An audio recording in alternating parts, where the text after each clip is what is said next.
session of the Prison Education Program Subcommittee. We're just going to dive back into the language. There were a few, well, first I'd like to welcome Dr. McTeer back. I totally misinterpreted your email, Dr. McTeer. I thought that you were going to be joining tomorrow, but I'm happy to see that you're that you're able to join us today. And what I wanted to do was circle back to, I did not take a temperature check on application requirements. We didn't discuss the report, and I wanted to provide a clarification on our OGC rep, Steve Finley's recommendation in the limitation and termination of approval of a prison education program before we dive into the best interest piece. So if we could, Vanessa, if you could share your screen, you go to 668.238 application requirements. Yeah, thank you. So I just wanted to, I know we have some blue comment bubbles that the department needs to address, but here, Dr. McTeer, just as an update, we did, Vanessa, if you could scroll down a little bit.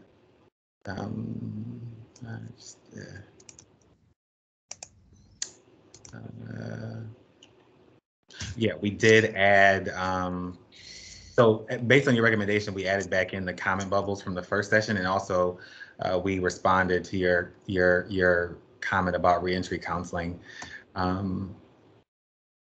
and had some other recommendations made by other subcommittee members to fix a few things. But I just wanted to take a temperature check on this section to see where the subcommittee was with this section. Does the department need to address anything other than what's in blue in the comment bubbles? And if you have a thumbs down, remember that just raise your hand and let us know why.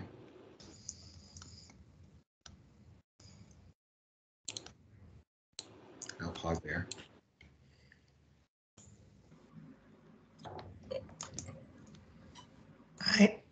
I see a hands up from Stan. So just to acknowledge my comment in the bubble.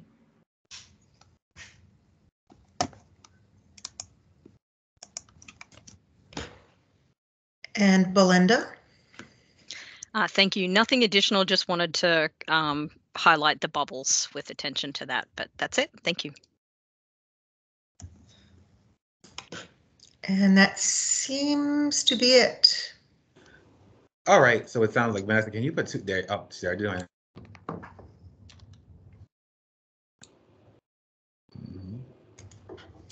We'll give her a second.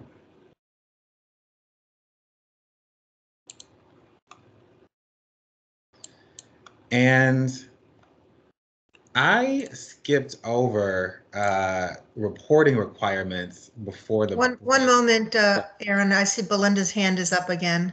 Thank you. I sincerely apologize. I just wanted to double check. I think Vanessa might have accidentally, when she went to put that new bubble in about the thumbs down, it looked like the other bubble that had the big blue text actually accidentally got deleted. So I just wanted to make sure that, oh, there you are. Okay, sorry, my bad, Vanessa. Thank you.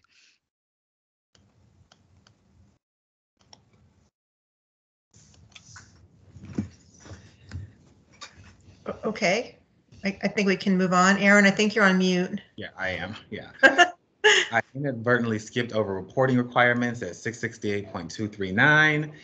So we've separated. So here what we've done is we've separated the reporting requirements into two paragraphs and updated the language. There was no substantive change made. It was a technical edit for clarity. So we're still recommending that that all of the reporting required by statute be outlined in a Federal Register notice as published by the Secretary.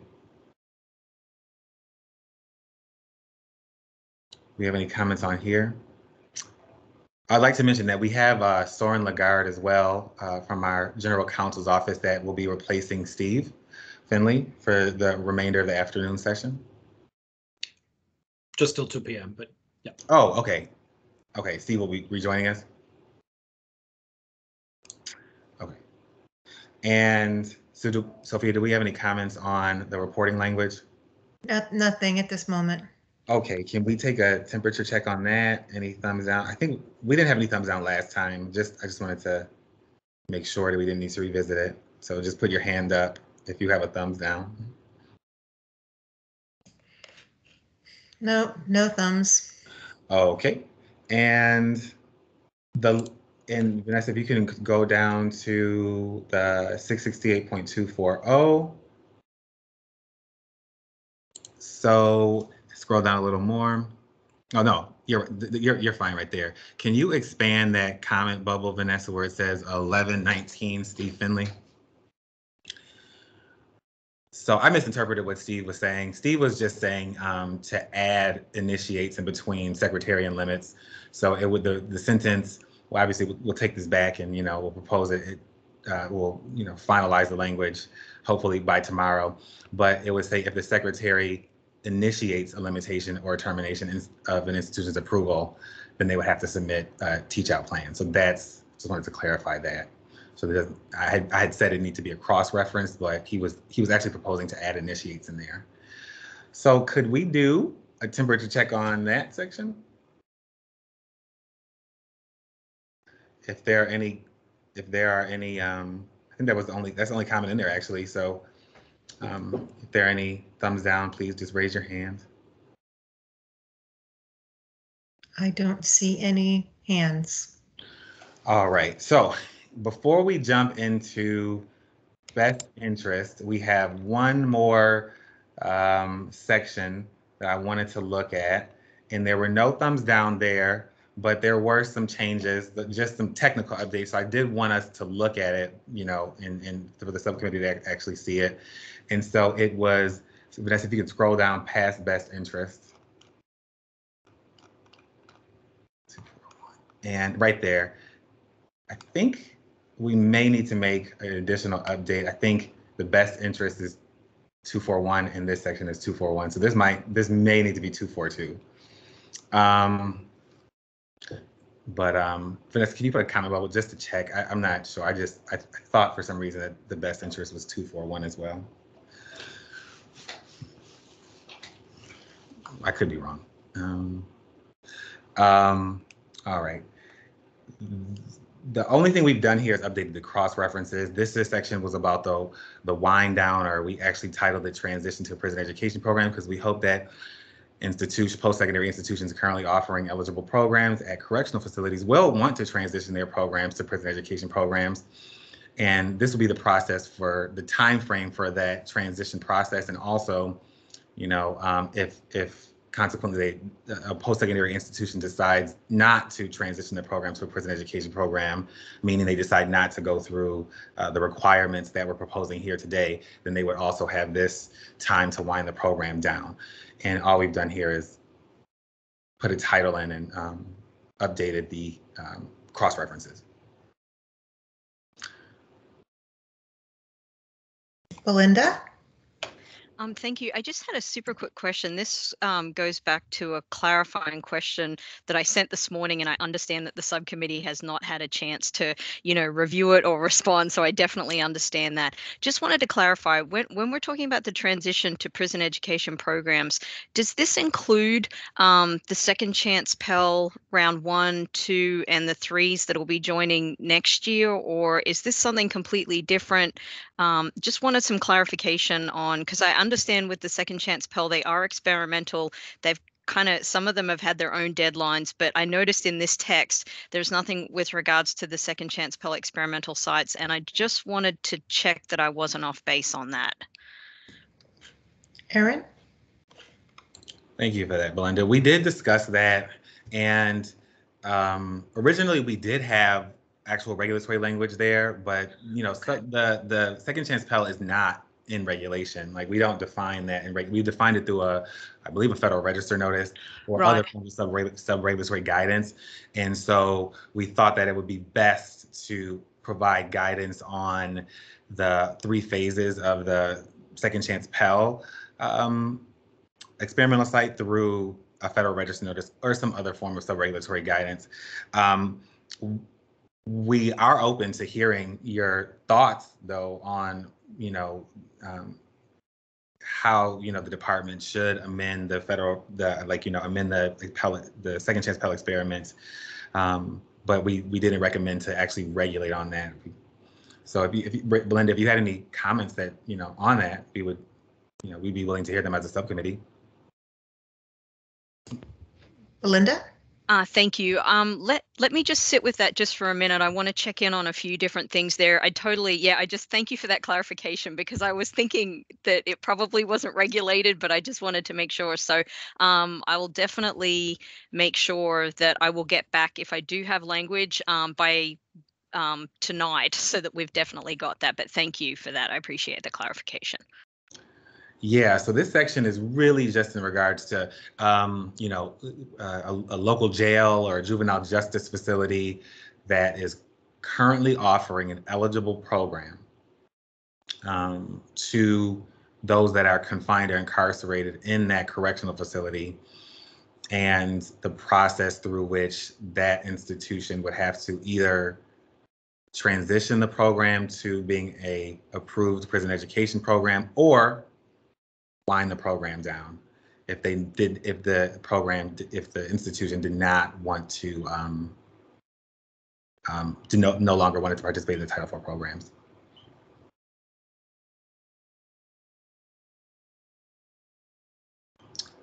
No further comments. Okay, so I'd like to take a temperature check on that. Again, there were no thumbs down last time, but if we could do a temperature check, that would mean raising your hand and letting us know why you are thumbs down. I see no hands. Okay. Vanessa, I think Vanessa will add a comment bubble.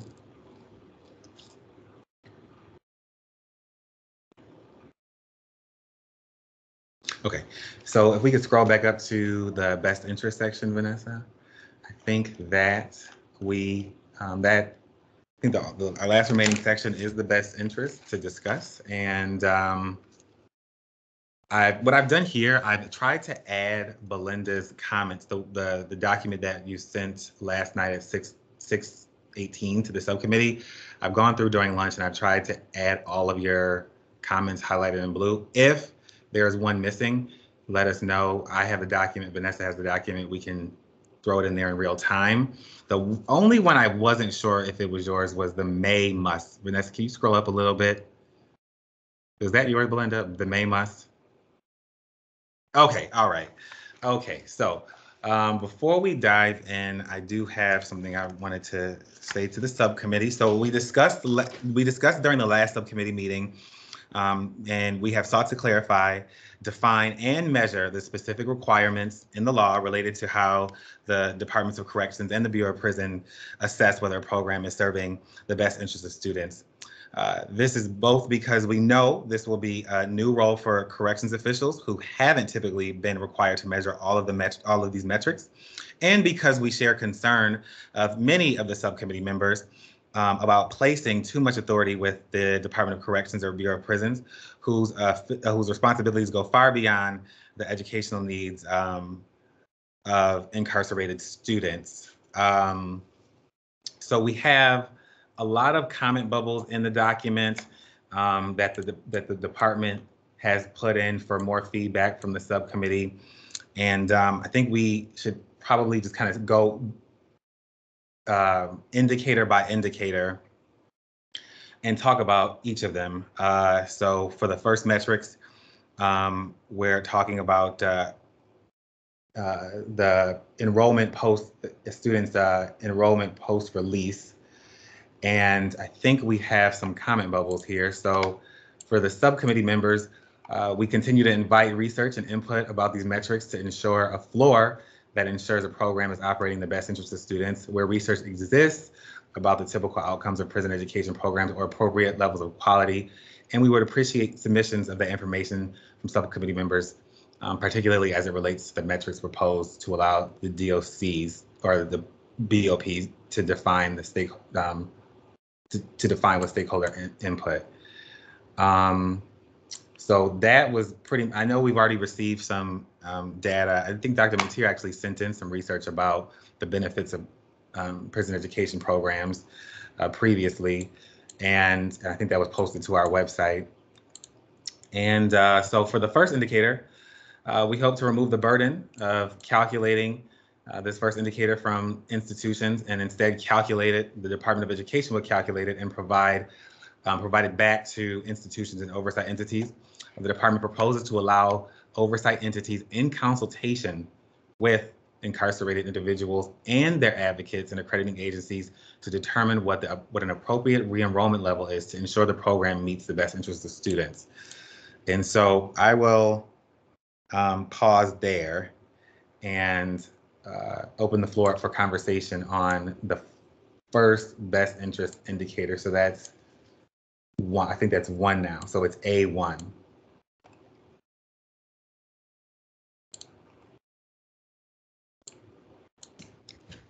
I see no hands. Oh, wait, there's Stan. Stan?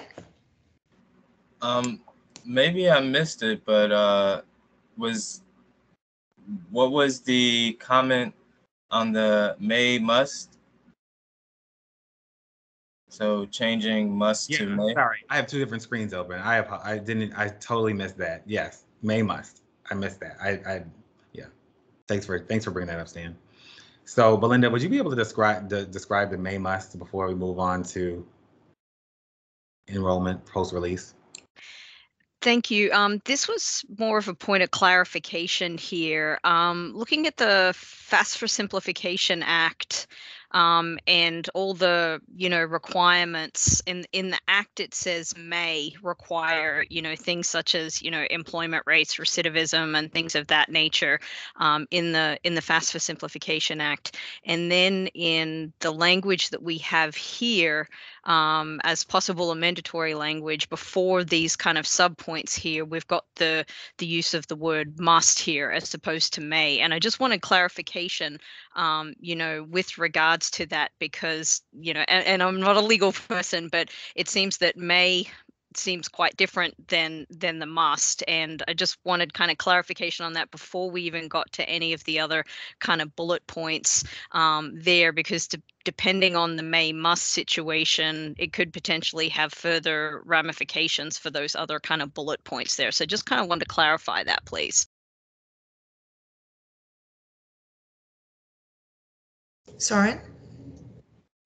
Thank you so much. Yeah, Belinda, you're absolutely right. There is a big difference between may and must. May is, permissive, optional, whereas must is compulsory. And so our, determination there would be that an oversight entity must include all of these things that we've listed there.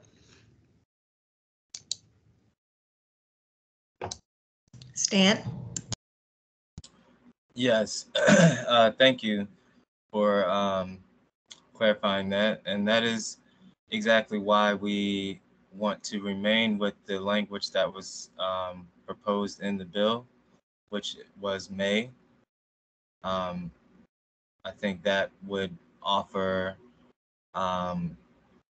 more opportunity to programs looking to start up if that were may as opposed to must.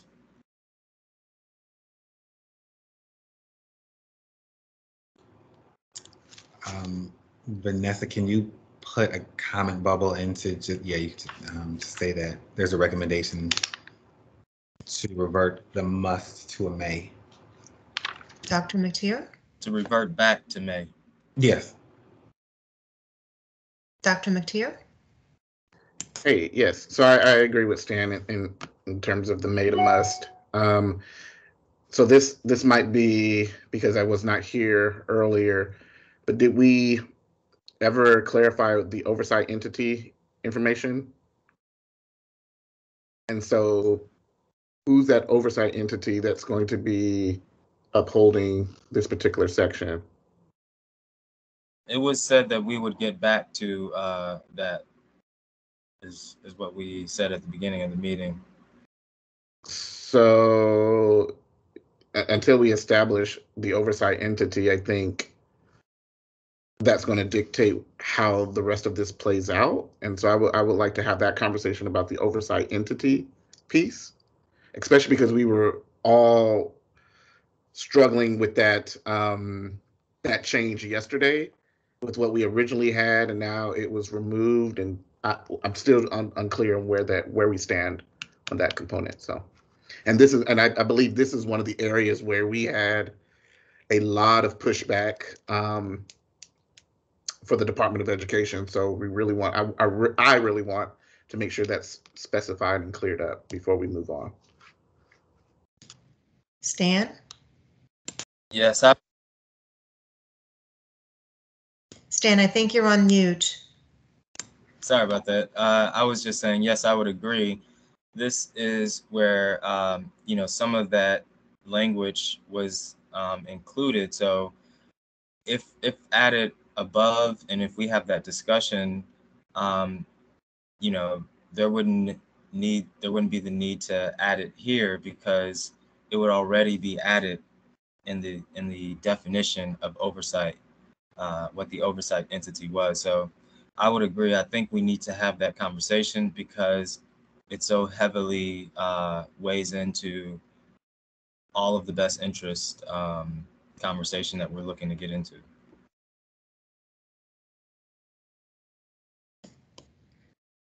Aaron?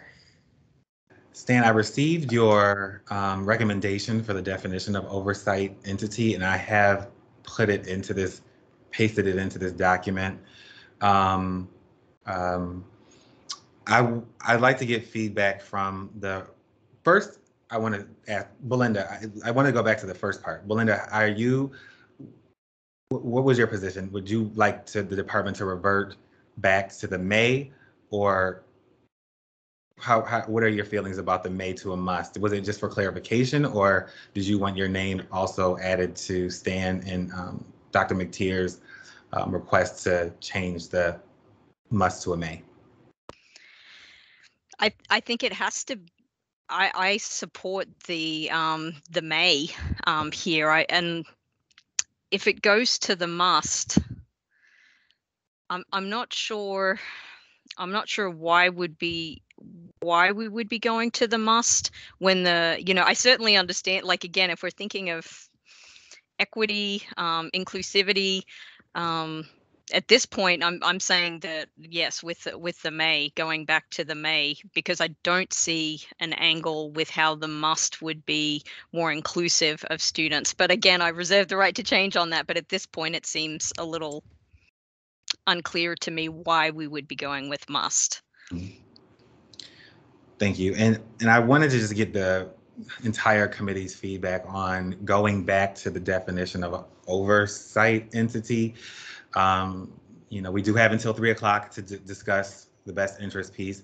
I was hoping that tomorrow we could kind of take the full day to go back through the entire package in order to, try and get as few recommendations as possible, hopefully one. So I did want to get through the best interest discussion by 3 o'clock today. But if I wanted to get feedback from other subcommittee members on returning to the discussion of oversight entity before we moved from the best interest piece, because I know Belinda had not a lot, but really, really pointed comments in this section that we've added, and we want to make sure that we have enough time to hear Belinda and thoughts, and people who assisted Belinda with this language, their thoughts on this. And so I will pause there and hear what the rest of the subcommittee, I'd like to hear from other subcommittee members if we want to table this conversation and go back to talk more about the oversight entity definition. Terrell. Thank you. My question, Aaron, is the definition of oversight entity, what it could be for PEPs, or the definition that we create is what it needs to be, or what it needs to be, or is it what it could be? So we haven't discussed, well, I I can't remember when I received Stan's proposed definition of the addition to the definition of an oversight entity, but the department hasn't had a chance to go back and discuss it internally yet. And again, I know this is the subcommittee's recommendation, but I am here to hopefully let you all know, the department does have a vote at the main table, and I am here to let you know what the department can implement and within the statutory framework. So when the recommendation is made to the main committee, hopefully there are very few surprises, at least from the federal negotiators' perspective. So we haven't had a chance to talk about that addition yet, but we can at least allow Stanley to explain it here and the rationale and add anything else he would like to add. Okay, if I could really quickly before it looks like Stan is next to speak. I think ideally, as other subcommittee members have mentioned, the oversight entity should include directly impacted people, both incarcerated and formerly incarcerated. I think incarcerated students should have some input on the colleges or programs that they're being presented with, and that can kind of, avoid any of the other protections that we're thinking about. And then also, other stakeholder partners in the community that are working in the best interest of directly impacted people. I think when it's more of a group conversation, it will then alleviate the concern of many people, which is that the Department of Corrections will be the sole entity that's making those decisions. And I think just really quickly, currently that oversight entity, although people probably aren't using that terminology, I think it varies from state to state. I think some states, the oversight entity is only the Department of Corrections, and they make the decisions on which colleges they, quote unquote, partner with or allow to operate in the facilities. And then in other states, there's consortiums where they have MOUs in place where the colleges that already teach in prison, along with the correction education leadership, make decisions on new programs that are attempting to teach in those facilities. So the oversight entity can be consortiums or, other options, of course. But I just wanted to share that last piece. If I could respond really quickly, the oversight entity is, I'm trying to find it in the statutory text, but the oversight entity is defined in, we decided to say oversight entity only because it was shorthand for something that's already described in the statute. And so the statute says that it will be the State Departments of Corrections, the Bureau of Prisons, or other entity that has oversight authority over the facility. And so that's really what we were saying. We weren't changing the definition of who makes that determination. What we were trying to do is just provide shorthand so we didn't continue to repeat a very long sentence over and over again in the regulations. And I'll pause there. I see Soren's hand is up. Thanks, Aaron. Yeah, and I think you covered exactly what we were going to say, that this was, we were looking at the reg, we were trying to make the reg more accessible. Having a repeated phrase that's 21 words long come into very, different parts of the reg was a lot to read and to understand. And so as part of our way of trying to make the reg more accessible, we just simply took the word for word definition from the statute and consolidated it down to the concept of oversight entity, which, word for word the same. So really all this was, this was part of our reorganization, was just an attempt to make this regulation more accessible and more understandable, and be a way that we can then get across our point, what our requirements are more clearly. Stan? Thank you, Soren and Aaron, and Terrell. So, I think we just asked the committee whether, take a quick check on whether we want to go back. For me, everything, I'm going to be thumbs down on all of this because we need to have that conversation about oversight. And so the addition that I proposed that I sent this morning, shortly before the start of our session, is does not change the statutory, wording of, the DOC and BOP being the entity. I mean, I would, as Dr. McTeer mentioned, I think we need to go back to that conversation, and I can certainly explain just how, what I was proposing is an addition to that definition. And that way it would also shorten this text because you are adding in some of the stuff that we are mentioning, like in that first point, you mentioned that, to be in contact with stakeholders. If we go back and revisit and add the addition to the definition that I proposed, then we don't have to add that additional text. So you shorten the text, and accomplish what Soren is mentioning. So I think that we should just take a check and see if the committee wants to go back and have that quick discussion. I agree, Stan. If there's any objection, please raise your hand and we will continue on with the best interest discussion. If there's no objection, we will go back to the oversight entity definition and allow Stan to further detail his proposal. I just wanted everybody to keep in mind that we do have a lot of comments in the best interest section that we'd like to get to, not only from the department, but also Belinda. So with that said, Sophia, do we see any? Oh, there you go. I see, but I see Belinda. Belinda. It's the English major in me. When we truncate things to it, and then we have the definition up there, we need to make sure that the definition, and by placing it there, I'm sorry, but it has to be, and I'm not sorry, I shouldn't say sorry. It has to go back. We need to clarify what it is, as colleagues have mentioned. I understand that it's been truncated, but we've got to clarify that before we then go further into the document. Okay, so you're proposing to go back to the definition as well. Okay, all right, just making sure. Okay, so Vanessa, if you wouldn't mind scrolling up to, let's see, that's 668 points.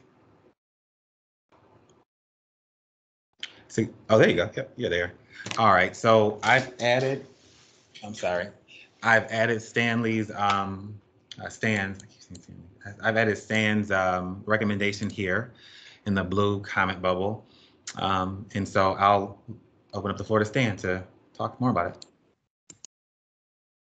So is it, is it highlighted on the screen for others to see? It's in blue. Can you see it? It's not fully expanded on my screen. Maybe that's just my screen. I don't think Vanessa can zoom in anymore. Only because we. Okay, well, I can just read it from what I had. I was just hoping for others to be able to read it. Wait, before you go, can people see the blue? I think what Vanessa is trying to do is actually keep the current definition in frame. So I can see it all the way from 11.9, and then it ends with existing. Yeah. Okay. Mm-hmm. Okay, now I see it. So thank you. Sorry about that. So just to this particular text, copied and pasted what Dr. McTeer had mentioned before with a few additions. So, I propose to add a number 3 to the definition, and for it to say the above mentioned entities in 1 and 2 will be advised by an advisory committee made up of at least one of each of the following: higher education institutions, accrediting institutions, board of regents, higher education and prison programs, formerly incarcerated individuals and or groups that represent them, and a community-based organization focused on reentry. And furthermore, I propose that the advisory committee will provide expert advice and recommendations on decisions such as PEP approval, denial, and appeals. And I think to add a little bit of additional strength behind the advisory committee, I was additionally proposing that if the above entities in 1 or 2 make a decision that is outside of the recommendation of the advisory committee, that there should be some, that it may jeopardize the entity's ability for ED to approve any of its existing PEPs.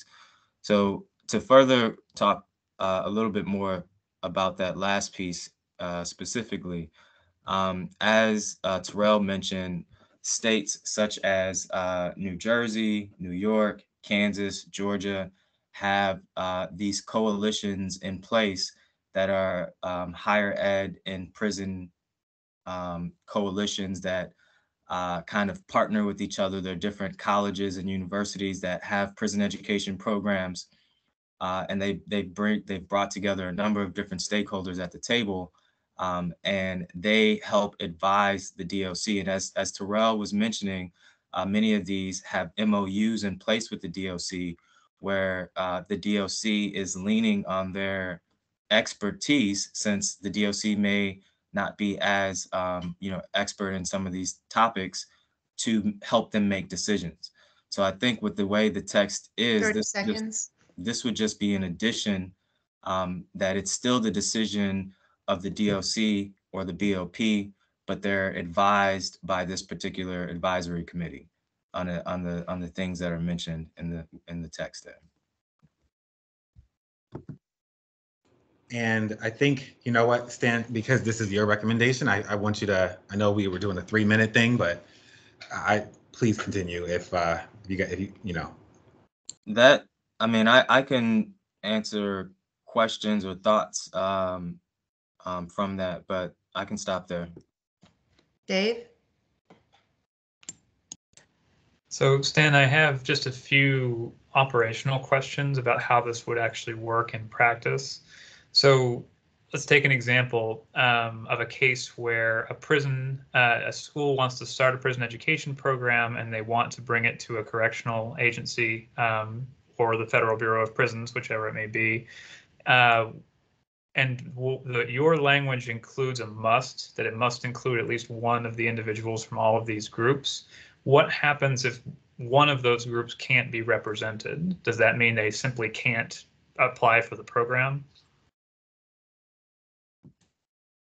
Yes, so that is something that I am open to discussion about, and I agree that, you know, just the same way we were discussing may or must in the other part, you know, I think that the different players that are asked to be involved are already involved. The only players that are not involved already are formerly incarcerated people.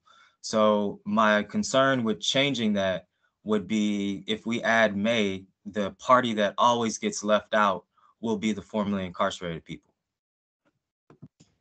Dr. McTeer?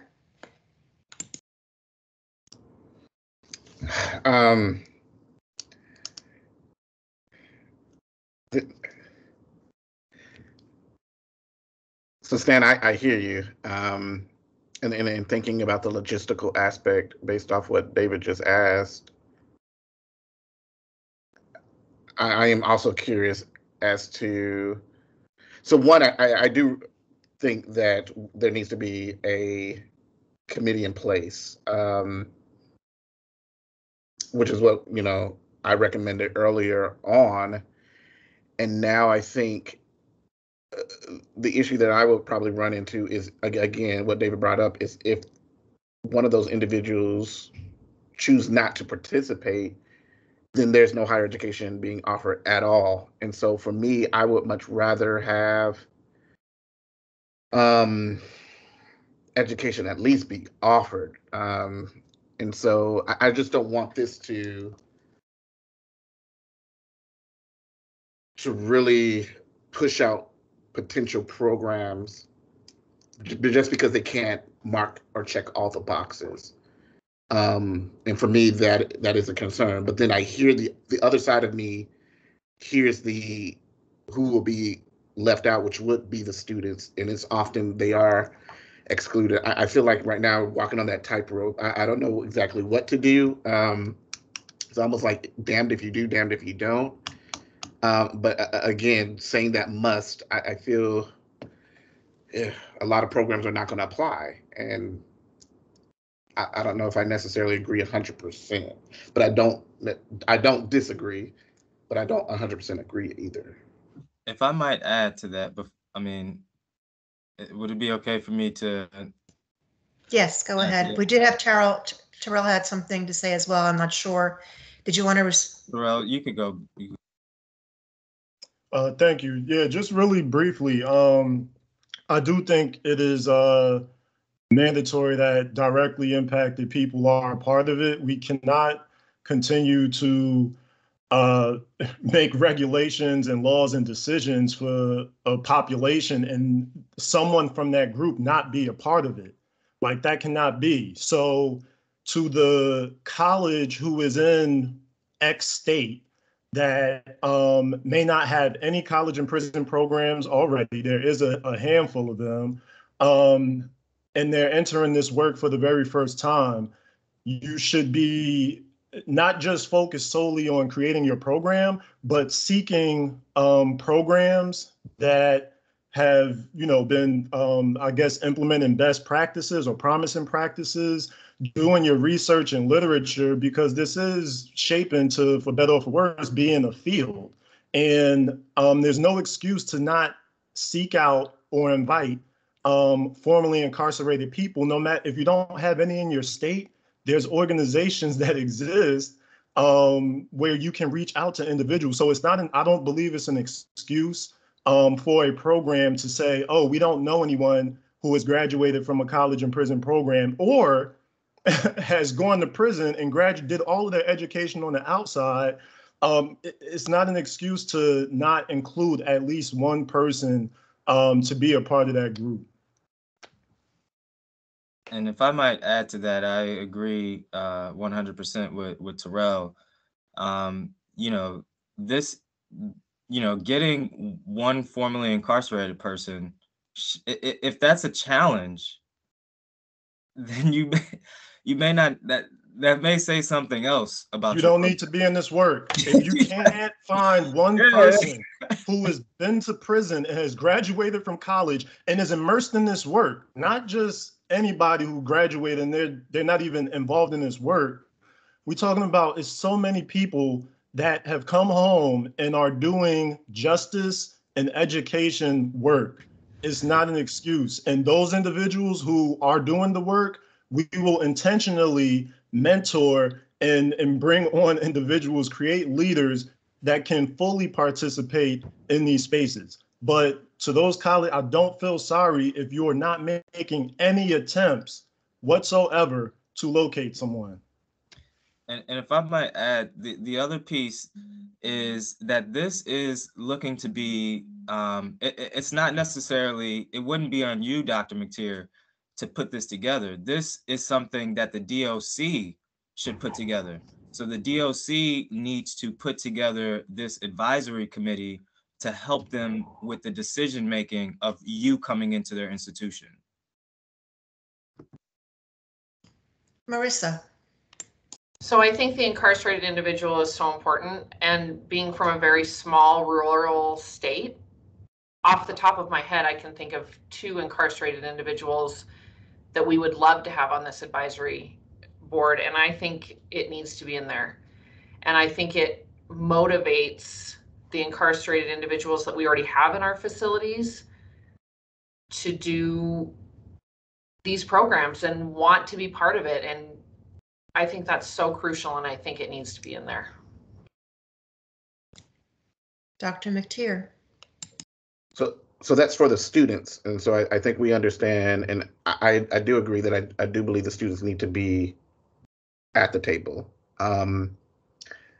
Thinking about all the other entities within that we're recommending or requesting be at that table, we're making it mandatory that those individuals also, because I hear the student aspect, and I 100% agree, but then I'm thinking about the higher education institutions, the accrediting agencies, Board of Regents, all of those particular individuals also weighing in, and then the DOC having to go get all of those, that, you know, connect those dots.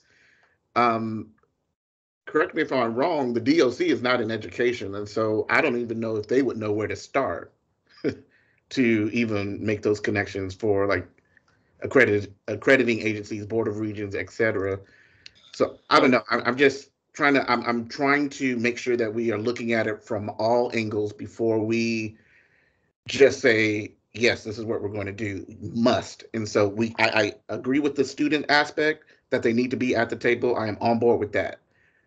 The other piece of that is you're saying must, and so we're listing all of these other agencies. That's the part where I'm also kind of like, we're relying heavily on the DOC to do all of that, and I'm a little shaky on it. So if I might, I don't know if Marissa had something to add before you responded, Stan. Sorry, Stan. I do have one thing to add. My main point before was that you can find incarcerated individuals there. I mean, that's not even possible that you couldn't find them in a state, especially in a lower population state. So I just wanted to get that across. But also, I think that this does need to fall on Department of Corrections in some form. And if it doesn't, it's going to be forgotten. And I think that could be very dangerous, because I think people could really fall between the cracks. Thank you. Stan. So thank you. I'm open to discussing, you know, some of those other players, particularly, of course, focusing that, as we mentioned, that formerly incarcerated people be part of it. The players such as, you know, it goes back to a question that I asked Aaron, I think back in October, is what did we envision would be this, how one of these things would get started, right?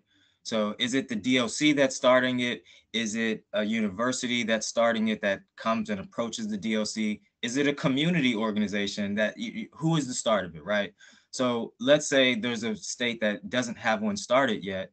And we, regardless of who starts it, right?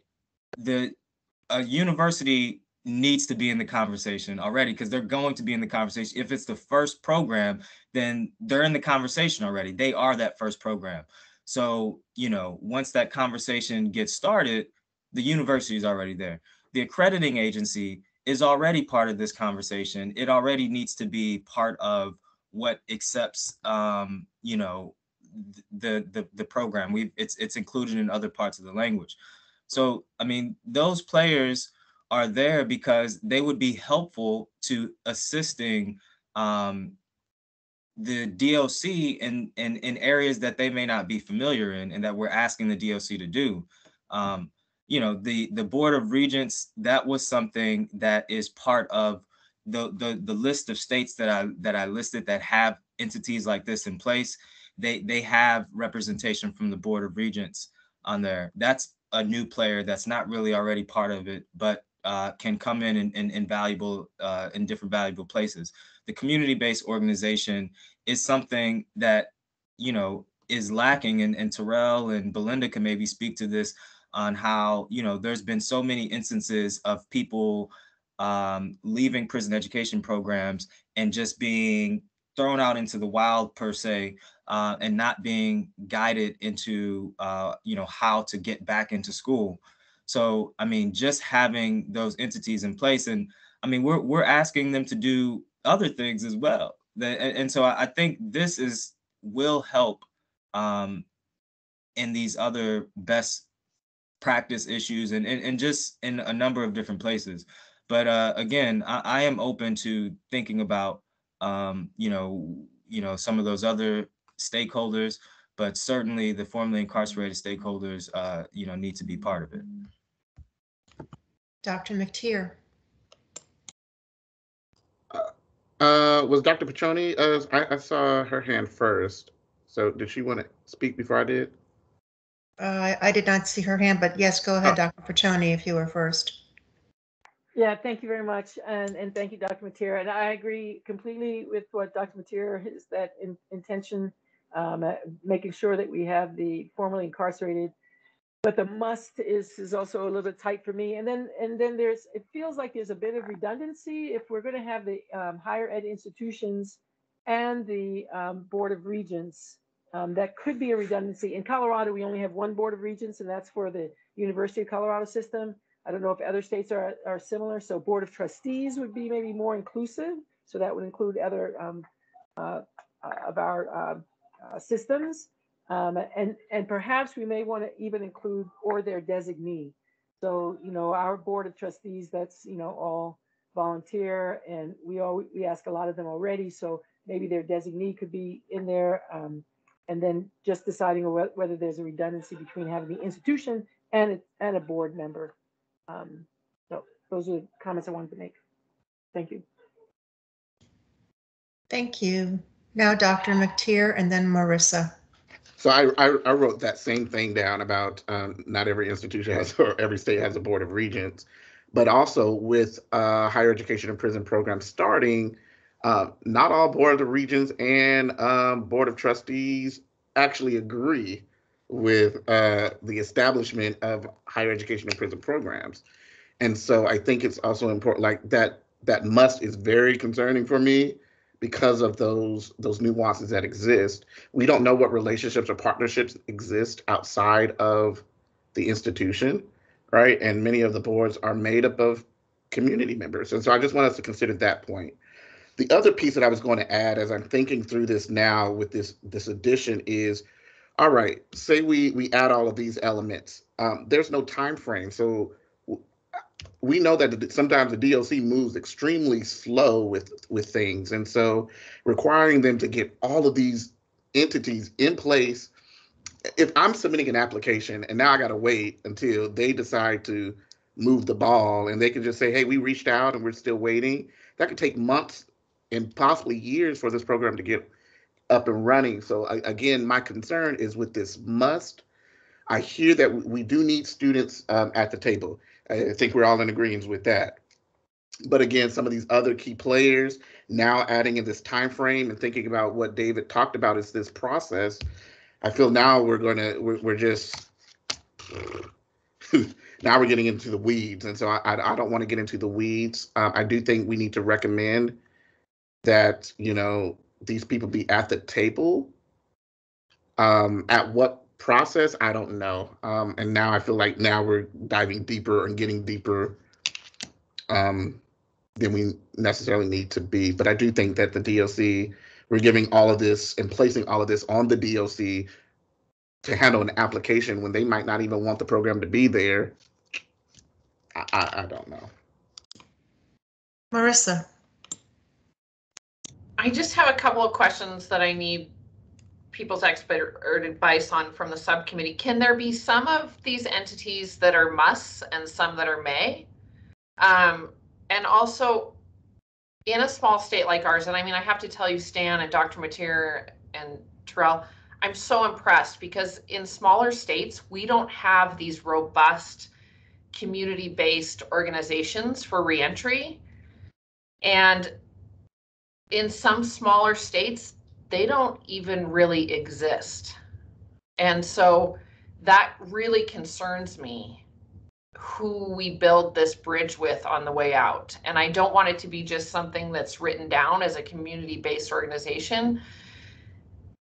If we could work on some wording on exactly what that would look like in smaller states where it's not so robust. Thank you. Stan? So thank you, Marissa and Dr. Mateer. I would be for working through what should be may and what should be must. Again, pointing out that I think the formerly incarcerated person or groups should be a must. And back to, I mean, to the, I think, you know, uh, the mayor must could solve that issue, but I think that you personally, if you don't have that connection, it's going to cause issues to not have, a reentry type of organization that are partnering. And I mean, we could even expand it or, put some type of language in that says that it doesn't have to be an entity from your state, particularly in that area. It can be a national organization that works on that. And they're not going to be providing services per se.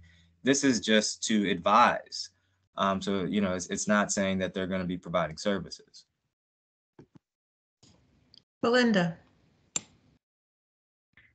Thank you very much. I'm just going to really briefly wear two hats here if I can. In my past experience, if it wasn't for a community-based partner and my brother Jay Holder and Healthy Routines when I was at Claflin University, we never would have had the synergy that we had. Like Healthy Routines, the community partner, brought my institution, Claflin University, to the table with corrections. And we had this three-based, kind of partnership. And Jay, my brother, brought Stanley in, and it worked beautifully. So I've had the advantage of seeing how an organic process has worked really well. So in a lot of ways, I see a lot of value to what Stan is saying here. Wearing my other hat with Vera, where I'm now, very happily placed, I've seen a lot of this organic kind of side of things. And I've also seen some things that weren't as didn't go perhaps as well, whether it's, current educational institutions in the prison education space or those that are thinking of going into this space. I do definitely see myself aligning a little bit, like definitely understanding that, yes, we need to define this. And I very much hope that maybe tonight we can go backwards and forwards via email, perhaps with the subcommittee, to kind of get something down for like that recommendation for tomorrow. Perhaps I see myself perhaps a little bit more aligned with Dr. McTeer and Angie with SHIO in the sense of perhaps a May here, again, just for that more organic. But I can also see how, some people would definitely, I see merit in perhaps, some must there too. So I would definitely love the opportunity with my colleagues to kind of, think a little bit more about this, and perhaps we can, in an email exchange, if that's permissible to the subcommittee, kind of go backwards and forwards on this, and perhaps have something, for the morning where we've got a little bit this there. That's not to silence the conversations that we're having now. I think that these are really important. Yeah, that's it from me. Thank you. Soren. And Belinda, exactly what you're saying now. I think, Ed really appreciates all this feedback that we're hearing. And I think we want to evaluate some of the legal and policy implications tonight. And then we would love to also get back to this subcommittee tomorrow morning. Angie, is your hand still up? Okay. All right, Stan? I mean, it sounds like we are mostly, I haven't heard an opposition to saying must for the formerly incarcerated person or group. There's been some, consideration around saying may for the other groups, but it sounds like we are all in agreement with must for formerly incarcerated persons or groups. So, I would propose to change it to just say that is the one group that is must, and then the other groups could be may. Dr. McTeer. I would probably add that with the student, there needs to be maybe an established, maybe the higher education program would need to also be must. So that way there's that level of expertise that exists with the application process, and that knowledge of the educational program that's going to be established, along with that student voice there. And so I do think that while we bring the student to that must, we might need to bring the higher education institution to that table, that must as well. And then the others could potentially be may, depending on if they're available or if they're even in existence at that the table or in that state. Marissa? Okay, I could be missing something here, but in the entity, the corrections education would also be a must. Would that be right? Dr. McHugh, I think that was to you. Oh, is that yeah? Whoever the yeah. Okay, I thank you. guess I would say definitely the individual at the prison is yeah. Or at DOC level. Yeah, the education. DOC level, and then the institution that's putting in the application, I think, will need to be at that table as well. Yeah. So Yeah.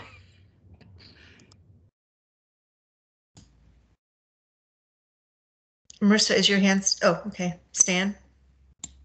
I mean, I think, I mean, there would need to be, you know, I mean, the consideration of, I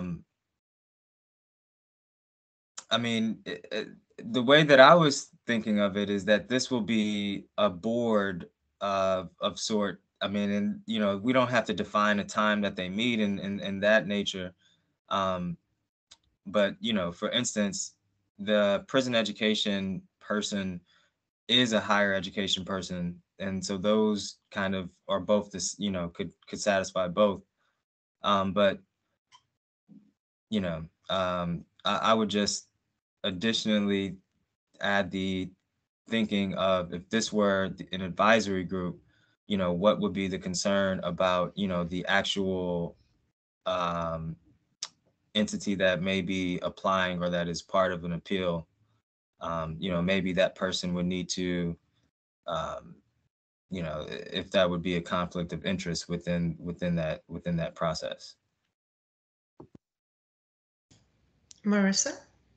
So one additional thing, I think this needs to be very streamlined and very clear because a lot of hands get in the cookie jar and that what we're really trying to do is lost. And that would be my main concern, that we don't have so many people in there. And then when we do, if we do, it's very defined. That would be my main thing to say. So thank you.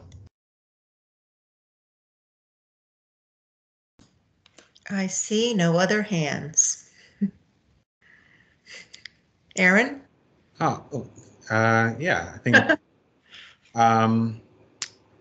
And we did get a question. So, Stan, can you just expand on how this will work for the Bureau of Prisons? Like how this framework will work for the Bureau of Prisons?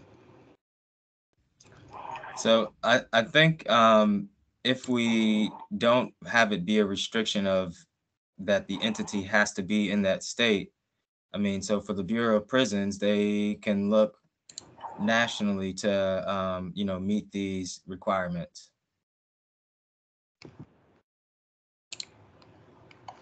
Okay. I believe Dave was next, and then Angie, and then Marissa. Another sort of operational question for you. Did you have in mind that the department would essentially check to be sure that the institution identified the advisory committee and expressed who was representing which roles? Is that sort of what you had in mind for what we would do to approve a program on this basis? Yeah, so that Ed would ask that DOC have this in place. So when a program is looked to be approved to be let into a correctional facility, and the DOC puts together the application to send to Ed, Ed would need to check off and say that, do you have the advisory, was the advisory committee part of this decision? And if they didn't have that, then that would, that they would have to have an advisory committee in place. All right, thanks. Angie? Yeah, thanks. And I think it could be in the department in consultation with the SHIO, because we convene, we work with all of the folks essentially that are on that list in terms of the advisory committee. So to make it easier to actually populate this advisory committee, The SHIO works with the institutions of higher ed. We work with the board of trustees. We work with the higher ed and prison programs. And so, to make it easier to actually populate this advisory committee, maybe we say, the Department of Corrections or the board, in consultation with the SHIO, forms this committee, something to that effect. Marissa. So just to be clear, I think Stan said this before, but if we couldn't find a community-based organization within a small rural state, we could have someone national on there that we contract with, or they could be on our advisory board. It wouldn't have to be, not everyone on the must or may list would have to be in your state. Is that correct? I would say if it's not, I mean, if we don't add into the language that it needs to be state, or, if we don't add that to the language, then yes, they would be free to do it. I mean, that goes back to that question of trying to add additional clarification, sometimes add just more complication. So, I mean, not saying it says that, yes, you could look in your state or nationally.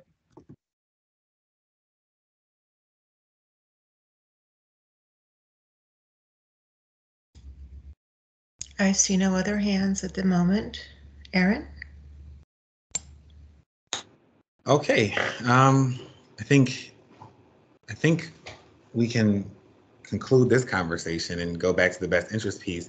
And I think we can still discuss the best interest in the context of the way the department has it proposed now. Also, I mean, in the context of how Stan has it defined here, we'd probably just remove the input from relevant stakeholders and just keep with the definition of oversight authority. So at least we can talk about each of the indicators and people's thoughts on the indicators just in general, as opposed to coming to a determination today whether we're going to go with the oversight entity as it's defined in yellow, or the oversight entity as it's defined in yellow, and with addition to the blue. And I did hear that that the subcommittee is going to be emailing back and forth tonight to really determine which are a must, which are a may, and provide the department either tonight or tomorrow with the final proposal.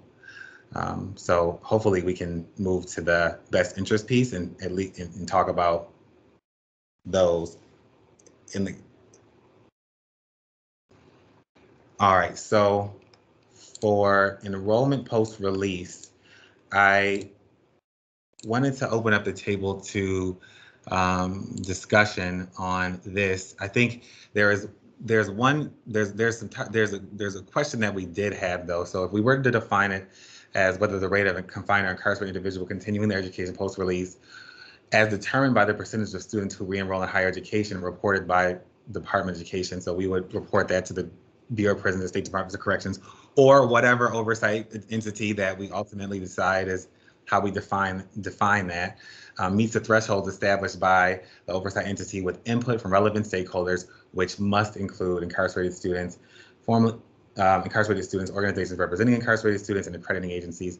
And the department is currently exploring feasibility of ensuring that ED can calculate this data. And one challenge will be the need for additional reporting of data on Pell recipients who were later released from a facility. So we do invite feedback on that, specifically how your ideas on how the department could get the release date of an confined or incarcerated individual that was enrolled in a prison education program.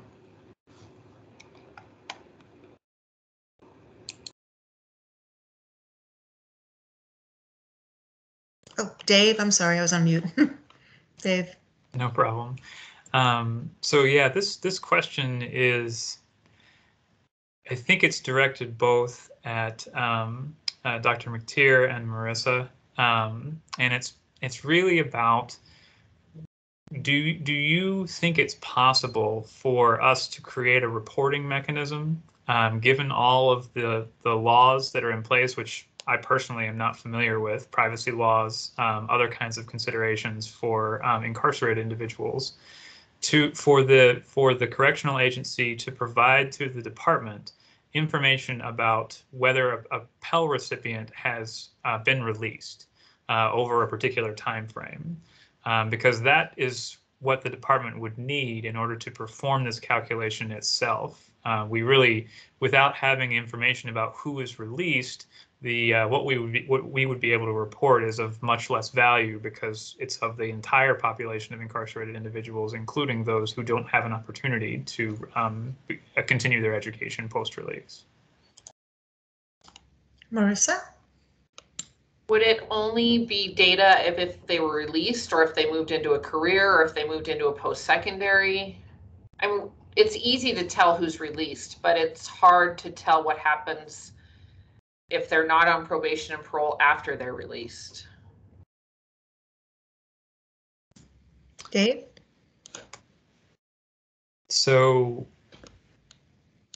I think having that additional layer of data would likely make it more accurate, but without that, we would simply be reporting on, of the individuals who were released, which of them ultimately continued their education, because the department does have that latter piece based on our NSLDS data. Marissa? So unfortunately, it is very hard to follow people once they're released. In the perfect world, we'd love to follow them and see all the amazing successes that they do. But unfortunately, what we usually see is when they come back. And if they don't have any paper time or anything like that when they're released from a correctional facility, it is hard to know if they went into a career or used their Pell funds to follow more post-secondary education. So that would be challenging. Stan? I would agree and just drop the point of why it is important. Being a formerly incarcerated person, I didn't want anything to do with the DOC after I left. So of course you couldn't get a hold of me. I was trying not for you to get a hold of me. So that's the importance of having formerly incarcerated people and community-based organizations, because they can help in those types of situations and connecting. I mean, that's the only point that, yes, I agree that it's hard to, and it's because a lot of times it's intentional. Dave? No, thank you for that. That's helpful. I think then that brings us back to the original question, which is that in order for us to make this a requirement and calculate the rate ourselves at the department, I think we would need to, as a condition of offering the prison education program, the departments of corrections would have to agree to provide the release data to the department. Otherwise, we would have inconsistent data among different programs. So that's the other piece I wanted to ask, is that is that conceivable that we could get that kind of agreement from correctional agencies to obtain this information consistently? Marissa? So, and I might have missed this, but we would have to clarify what that release data is. What does that entail? And do we know that? Did I miss that somewhere? No, we don't. We don't know it specifically yet, and that's. Right. I mean, that's probably a further conversation. But let me just throw out something to give at least something to talk about. So, for example, at the time that the reporting occurs, the department would, and this is kind of how it works for loan reporting, for enrollment reporting for students who are loan recipients. We would say over X time frame, we are aware of these individuals who received Pell Grants at your institution, who are at this facility. Can you tell us which of these individuals have been released? So it would be essentially a list of individuals that, and then you would identify those who had been released over that time frame. And in that way, we could then start counting those individuals on our list of people who potentially could go into other education following release. Stan? I'm sorry, that was up from last time. I know let me just check. Terrell, is your hand still up or did you put it back down? I put it back down only because David, I believe, had clarified in his example, and I do believe if you simply are requesting release data in the sense of we know that X amount of people receive Pell Grants or draw down on Pell Grants at your institution within your PEP. If you're looking at like what the date of release was for those individuals, then that is something, not even I think, that is something that corrections departments can provide. And Marissa? So just so I have this clear, so all corrections would have to provide is a release date, and then after that, Ed would take over. I think that's very feasible. Anything really after release date, though, is hard to guarantee. Okay. And I would just reiterate that. Yes, Dave. Okay, I think that makes sense. And the other thing I wanted to clarify is it would be something that had to be reported, and just check me if I have this wrong, by the corrections agency, not by individual prisons, because of the possibility of transfer among the state or among federal prisons if it was the Bureau of Prisons, right? Marissa? Well, speaking for Montana, and I could be wrong, but we sometimes ship all throughout the state, out of state. So it would have to come from where their DOC sentence originated. If I could be wrong, but that's who would have to report out the release data. But I can check on that. And yeah, I think that's the key factor for me is that the department also has to know who to ask so that we have the right, or the correctional agency has to sort of field that for us to get the right data. So that's the other piece I would ask about feasibility on. Okay, I will look into that. Thank you. Thank you. Terrell? Yes, I know it may seem minuscule, and I know you didn't mean any harm in it, Marissa. Can we use transfer instead of ship, since we are talking about people and not cargo or goods? Yes, and I have learned so much during this, so thank you so much. I appreciate it, and we just say certain words, and yes, that will be changed. Thank you.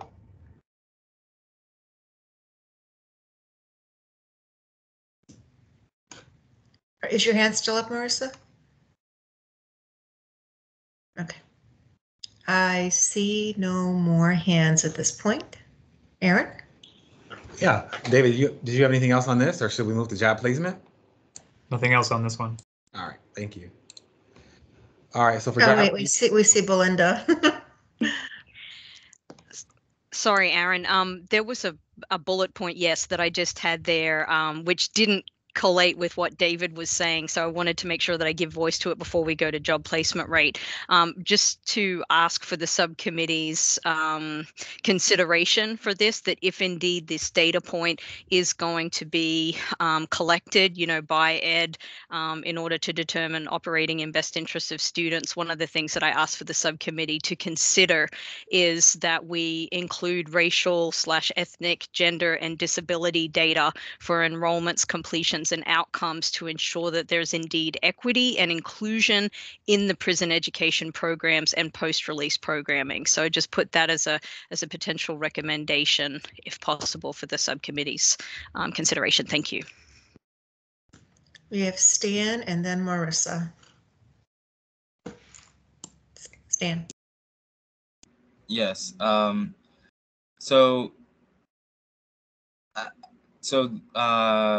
I just not quite understanding this one. And also we didn't really So what is being required? We're saying that all that needs to be required is the exact release date, and then the Department of Ed will do what?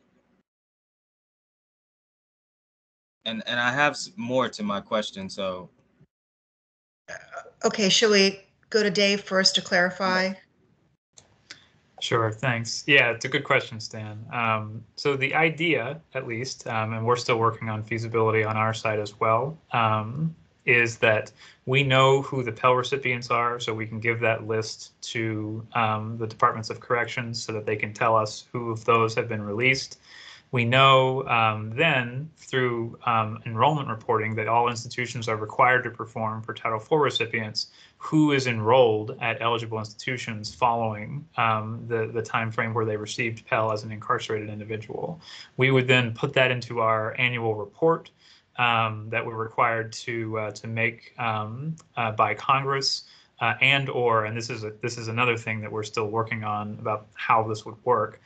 Provide it to the entities that are involved in making the determinations about the best interests of students. So either they would consult the annual report, or they'd have this data point upon request, or some variety of those things. But we would find a way to get it to the entity that makes that decision. Okay, and so from that data, you have the means to calculate whether a student who's been released from a PEP is still in or not in a program of higher education, right? And yes. then so you can determine some rate for that particular program of how many of their students are still in. That's correct. So then my follow-up, the additional question is to the ending part of this particular one, where it's saying, that meets threshold established by oversight entity, which, essentially are the stakeholders that we are in conversation about from, just our conversation a moment ago. But my question is, what threshold, what is the value of adding that, and what are you thinking about in that?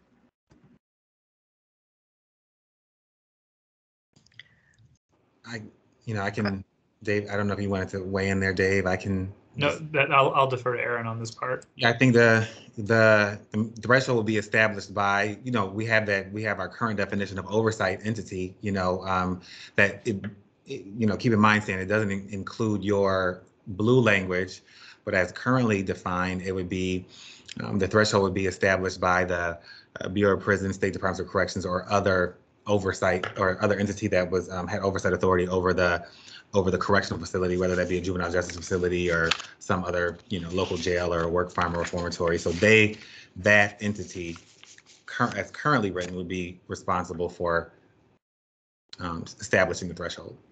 So conceivably then, thresholds could be different state by state, depending on what the entity decided they wanted to be their threshold. Here the department was trying to provide the flexibility to the oversight entity to establish a threshold.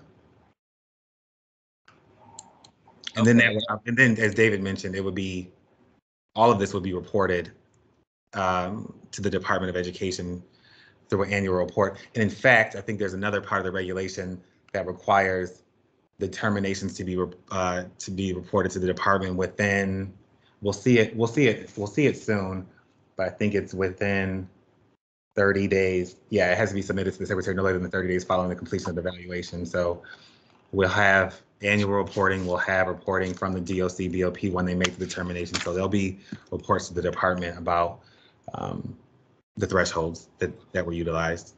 And, I think to Belinda's point about inclusion of racial, ethnic, gender, disability groups, I think, Terrell and Belinda possibly could speak. It's known that one of the complications in these programs often is that despite, corrections being made up of, 70 to 80% people of color, a lot of times these prison education programs are primarily white people who are in the program. And I think that's, you know, an importance of including those relevant stakeholder groups to be part of that acceptance of in the program. I just don't, I mean, it just seems, I'm not sure what I still don't really know what the value of saying threshold is, aside, I mean, you know, if it's going to be different from other groups. And I think also I just wanted to point that, will this be, so once David, you know, something is calculated, is the idea to then say that certain group, you know, certain programs don't meet a threshold and thus they are in jeopardy of their program not continuing? And I would be against that.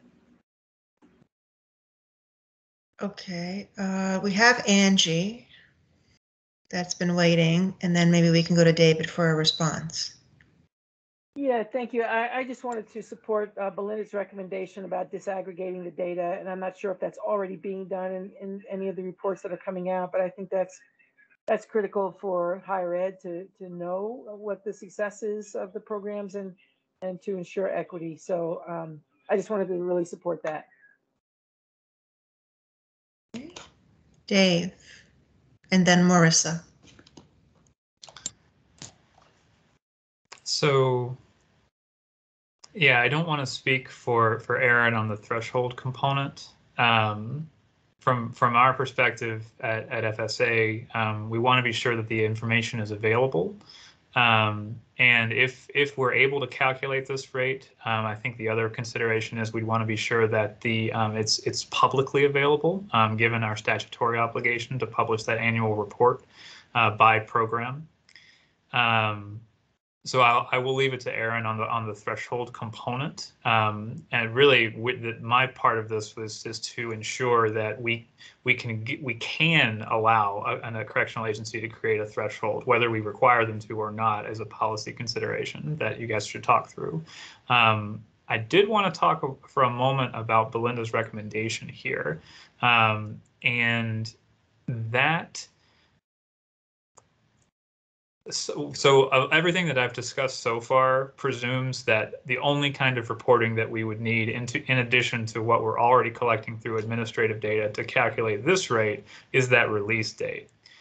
To disaggregate this information, we would also have to collect some of this information in addition to what we normally collect through our various systems of reporting disbursement amounts and enrollment, et cetera. Some of these things are not things that we normally collect, and we would have to do, again, looking at feasibility for some of them to ensure that we are able to obtain them. For example, would we need to seek the student's consent to obtain some of this? How much are we going to be able to do with these? So I just want to, I certainly support the idea, and I would like to see a report that includes as much disaggregation as we can. There may be some challenges to doing that we still have to look at. And the other thing is, normally our source of information on these items is schools. So I would flag that schools are the ones likely that would have to provide all this information to us. And some of these data points can be challenging to collect in certain circumstances. So anyway, that's my spiel on that. And I just want to, I would like to do some more talking about this particular idea as we go along. Marissa, and then Stan. So just for the record, thank you, Belinda. I think that is so critical to have the demographics, especially with other things that, you know, large Native American populations that we see, and maybe a pathway and into tribal colleges. I think that it's just really crucial to have those demographics. Thank you. Stan? You know, this, two things. I agree with what Marissa just mentioned, and of course, you know, agree with what Belinda mentioned.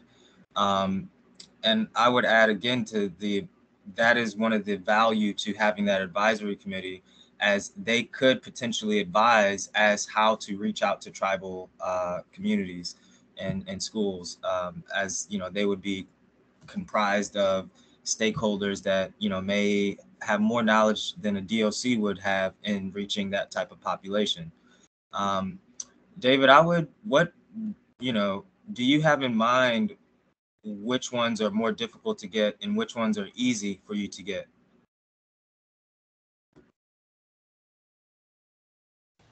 Another good question. I'm not a privacy law expert, but I think trying to think of the challenges that we've come up against with some of these things.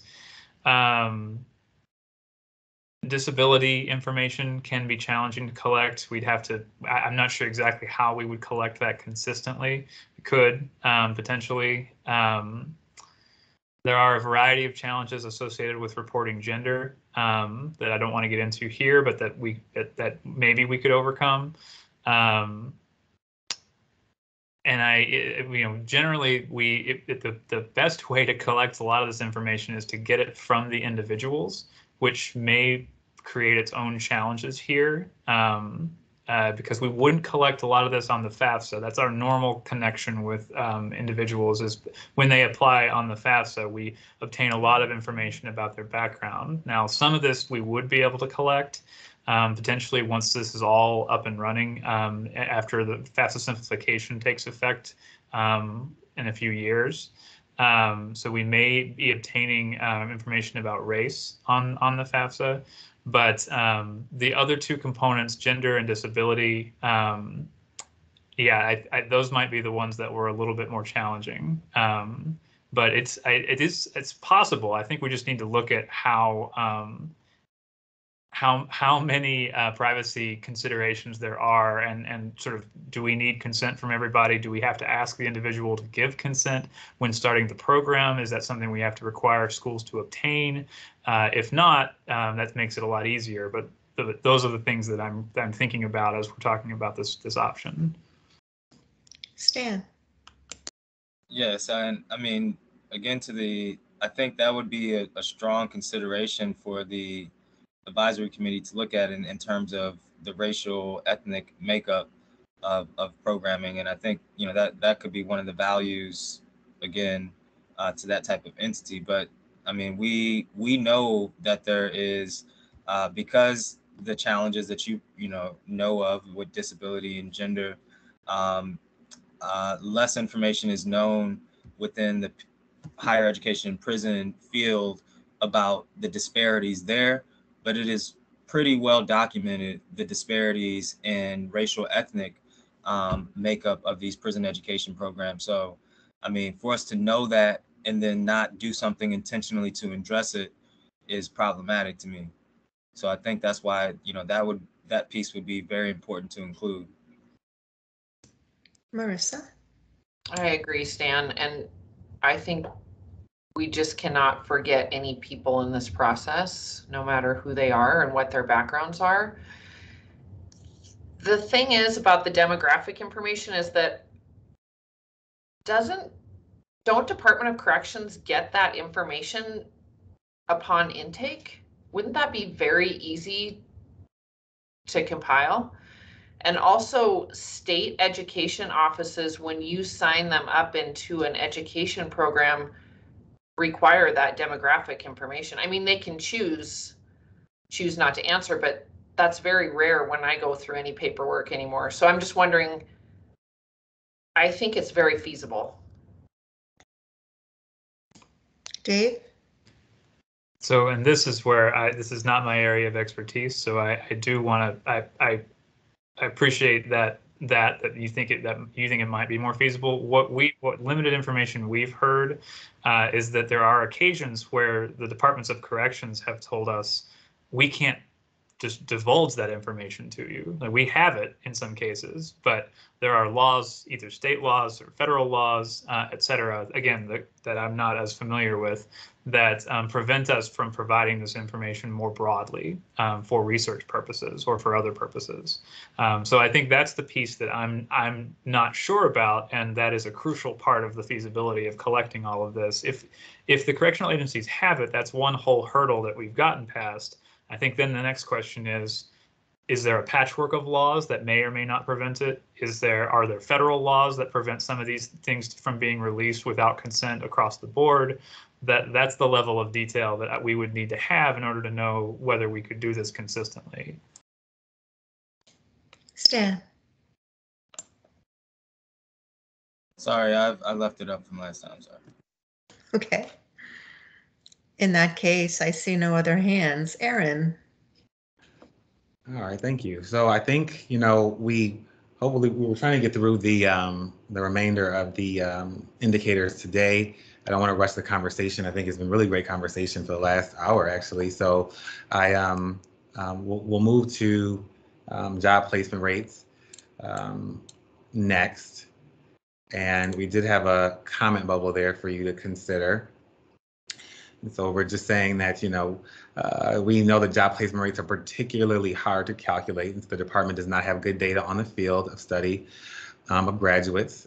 Thus, we propose to instead rely on the definition by accrediting agencies and states. If applicable, state DOCs may find an institution to be operating in the best interest of students if the institution meets those accreditor state standards. If there is no accreditor state job placement rate exists, the oversight entity, meaning the Bureau of Prisons or State Departments of Corrections, may wish to establish a job placement rate requirement in consultation with incarcerated individuals and other advocates and accrediting agencies. So again, I'll open it up for conversation.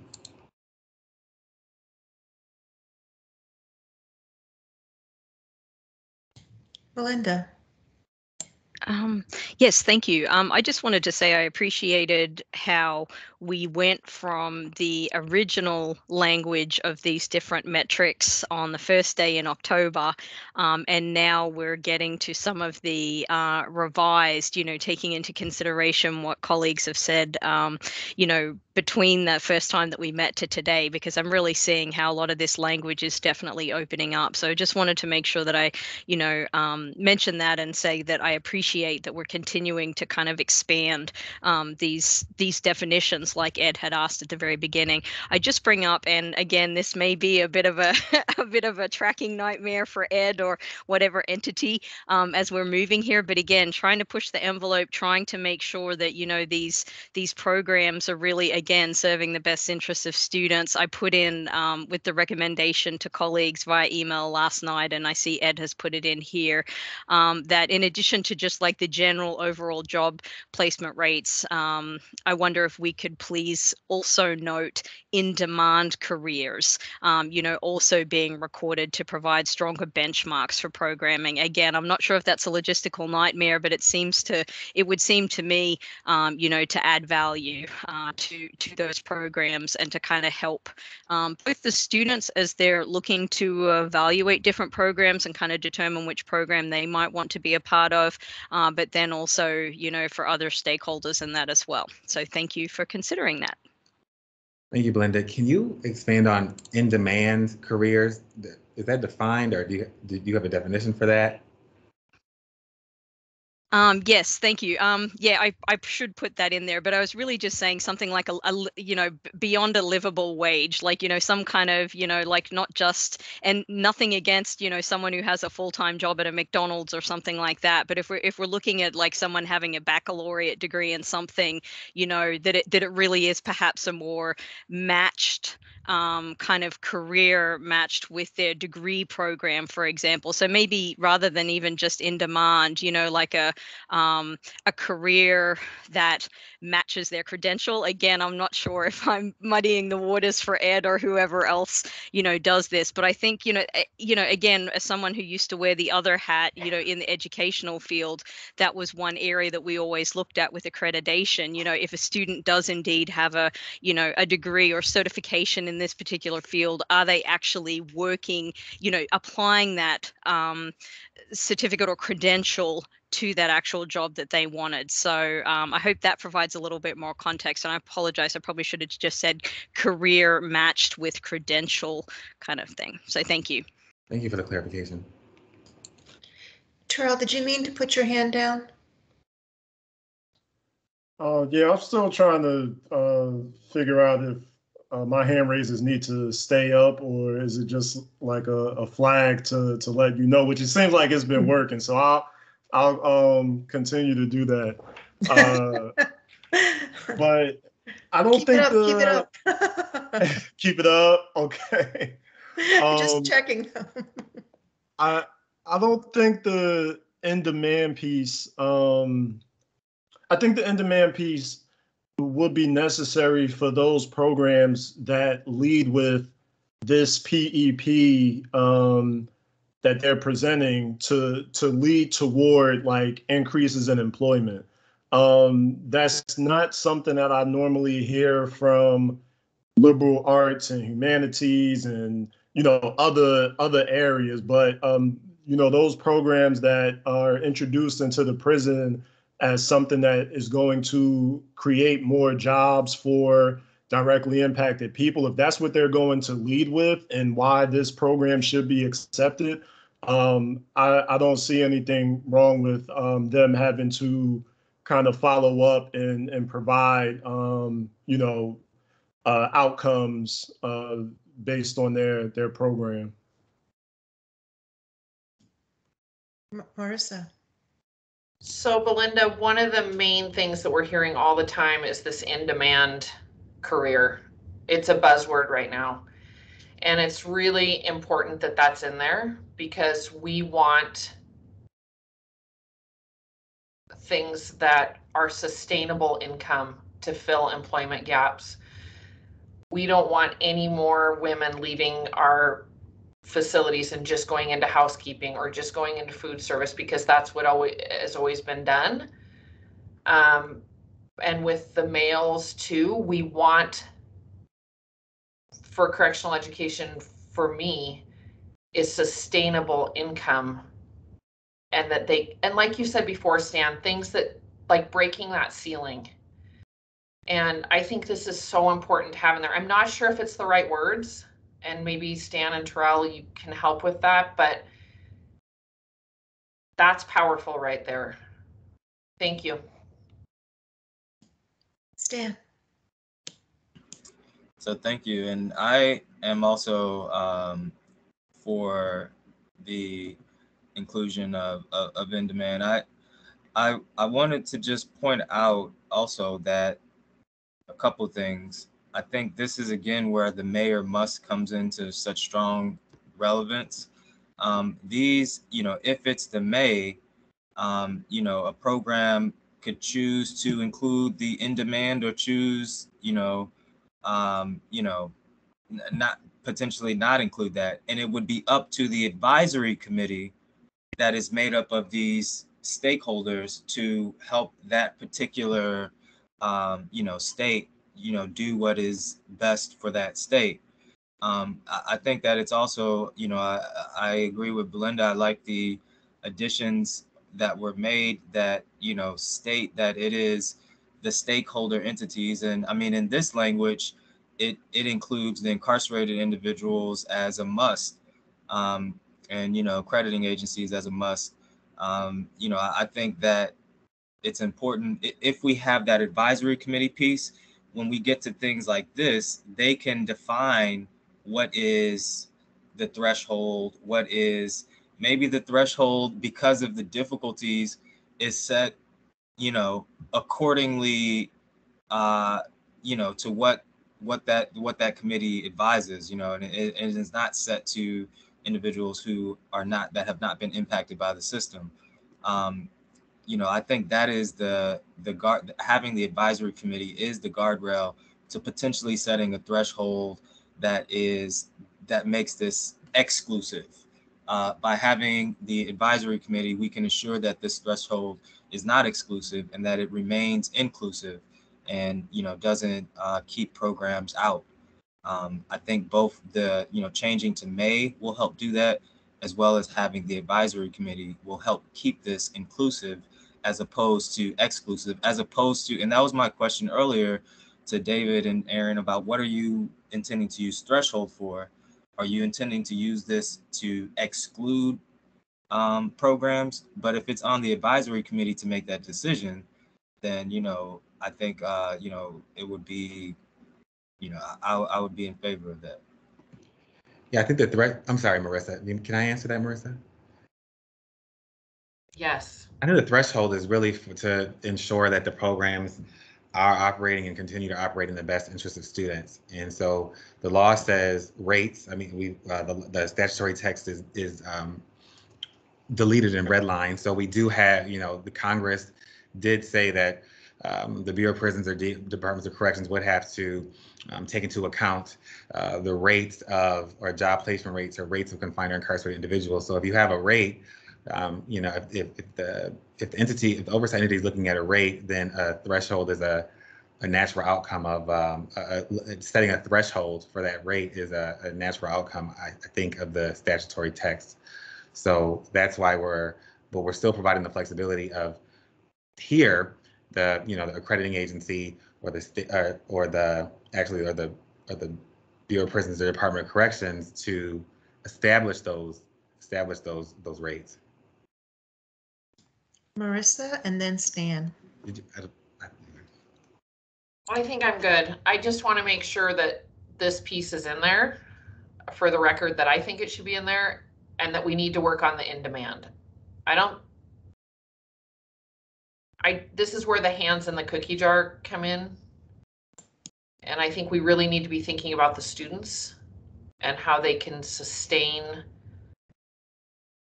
a livelihood and raise their children and move on once they're released. So I think this could use some finesse, but it's so important to me. And I just want that on the record. And just something, I'm sorry. I just want to see if Stan intended to put his hand down or. I was just going to acknowledge that I understand Aaron's comment and explanation of threshold. Wow, thanks. I appreciate that. I thought it was going to be like, but wait a minute. Yeah, and I wanted to talk about may or must as well.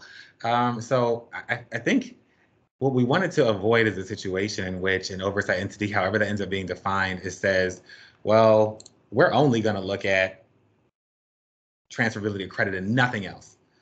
So if there's a may there, I mean, all these wonderful ideas that we have in blue, all this language that we're trying to develop. What if the oversight entity is like, well, actually, we're only going to look at transferability of credit, and as long as it transfers to one institution in the state, then we're good. We're not looking at earnings. We're not looking at education post-release. We're not looking at academic and career services upon reentry. We're just going to look at one of the indicators. Stan. Again, I would reiterate that's the value of having that advisory committee, to assure that you have a whole group of stakeholders, that each of them are coming with their if you have the accrediting agencies, you have the higher education institutions, you have the formerly incarcerated people. So they're going to come with what they believe needs to be, part of and important to the program. So having them as part of that oversight will ensure that they meet the best interests of the student. Particularly, again, from my particular constituency, I think, and as Terrell and many have mentioned, like, it's important that formerly incarcerated people, be part of that. So, if the table comes and says, well, you should be meeting the job placement of, this college student that came from the program you're in, you're at Harvard, like Harvard people go here, right? And, there would be someone at the table to explain that I am a formerly incarcerated person. I can't get the same jobs that you get, even though I'm, have education from Harvard. So I think that would put the checks and balances in place that would make it okay to have May there, because, the correct stakeholders would speak their particular interests as is needed within that state, within those programs.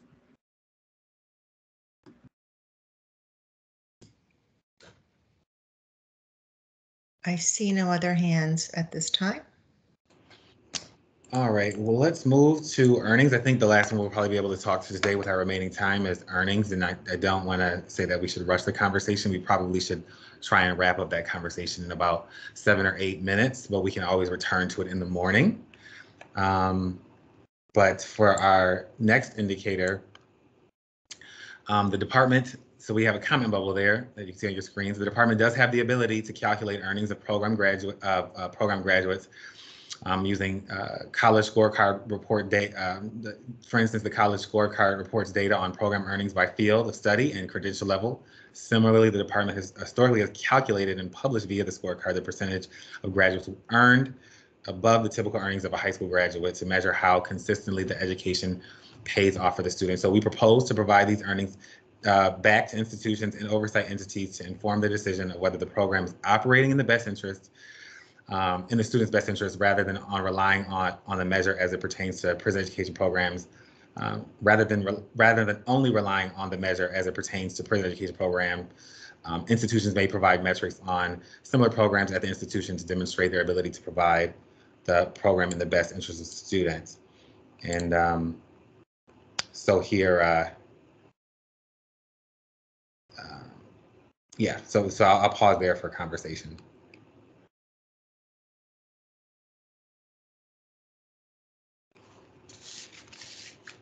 And Belinda, did you have, I think Belinda may have, did you have something for this section?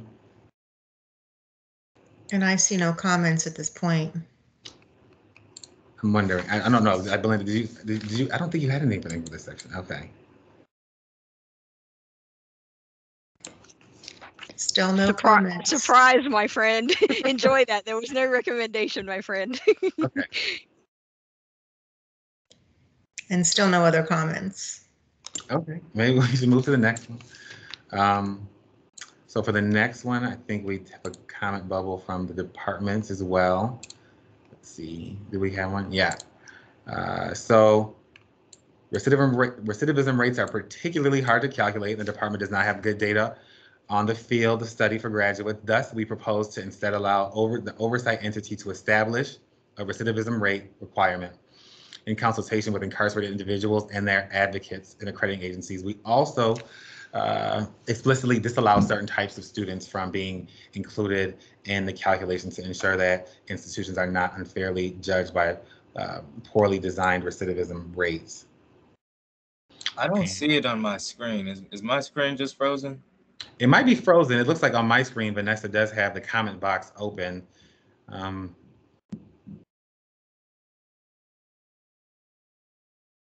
So Stan, can you see the definition there? Like, do you want me to read it? Now I see it. Now I see it. Yeah. There must be a delay somehow. So for this, so for the recidivism rate, here we have the oversight entity establishing a rate of recidivism, and we took into account, I think that there were some comments made last time that said, like, you know, do not, I think I have, let's see, I think I added it. Belinda and Stan said, do not consider recidivism rates within 3, 5, or 7 years and only include those with the new felony convictions. So you see the new felony conviction language in here. And also, instead of saying 3, 5, or 7, we've added a reasonable number of years. And that was because we didn't want to set a year in the regulation. And, you know, we realized that the Department of Corrections may all have different definitions of recidivism. So we didn't want to conflict with any definition of recidivism that was out there. So the oversight entity would, you know, establish what that reasonable number of years was in collaboration with other relevant stakeholders. Belinda.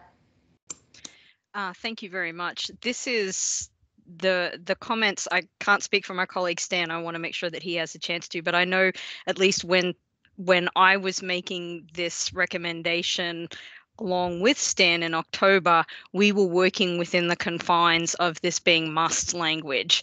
You know, with May, being put to the table here, speaking again only for myself, this is an area where I would prefer to see for a prison education program recidivism cut. As someone who used to wear the prison education program director hat and just as a regular educator, I would have never thought that this would be something that I would track. Doing the work with Vera, with Second Chance Pell sites and things of that nature. I know that other entities across the country already track recidivism rates for whatever reasons that they need to do. And again, for that prison education program, if we can, utilize the May, I would actually recommend, my bubble would be a strong recommendation to cut this completely. I just don't see any value on how the quality of an educational program, whether it's a really amazing, good quality program or even one that's not necessarily that correlation with someone recidivating, whether it's a brand new felony conviction, whether, so I will stop there. Stan, I see your hand is raised. I want to, thank you. Stan. Vanessa, can you add that quickly to the, as Belinda recommends to, if the determination is, well, Belinda recommends to not take into account recidivism in the best interest determination. Yeah, I mean, if that is, I would also recommend the same thing. I think several people mentioned that last time as well, that they would be for not including recidivism. But I was also going to mention that that it, the revision, that I appreciate taking our thoughts into the revision. Marissa. So Belinda and I spoke about this, and recidivism is always really a buzzword also. It's the first thing that comes up. What's the recidivism rate? So how would you move forward when people ask you that about these prison education programs? That's the first question we always get asked in corrections. What's the recidivism rate? So I think we just really need to think about this and how we move forward with other data that would support funding and staffing, because this really is a word that comes up right away. And I'd like to think through that a little bit. Terrell. Thank you. I think to Marissa's question, really quickly, and this, I guess this isn't more so of an answer, but just I guess a thought that I'd share, which is, I know a lot of the times corrections departments approve programs that, don't necessarily lead to people staying home and thriving on the outside, and they aren't education programs a lot of the time. So, programs like Thinking for a Change or focusing on the victim and things of that nature, those programs are greenlit and allowed to come inside of the facilities, and they hardly ever, if ever, have I heard someone say that they, stayed home and they're doing great out here because of programs like that. And I don't think they're held with the same, type of scrutiny that higher education and prison programs are, or in this case, PEPs. So again, that's just a thought that I wanted to kind of add to that discussion, not necessarily an answer to your question. But I also wanted to point out that in regard to recidivism, I don't think it is a metric that should be used to come up or judge the quality of a prison education program. But I do want to share with my colleagues that in the in the wildly rare situation where a prison education program, you look at their students that participated, and if 80% of them, just a random number, but majority of them are returning, are indeed, they're graduating from the programs and are returning back to prison on new violations or parole violations, I think that is telling.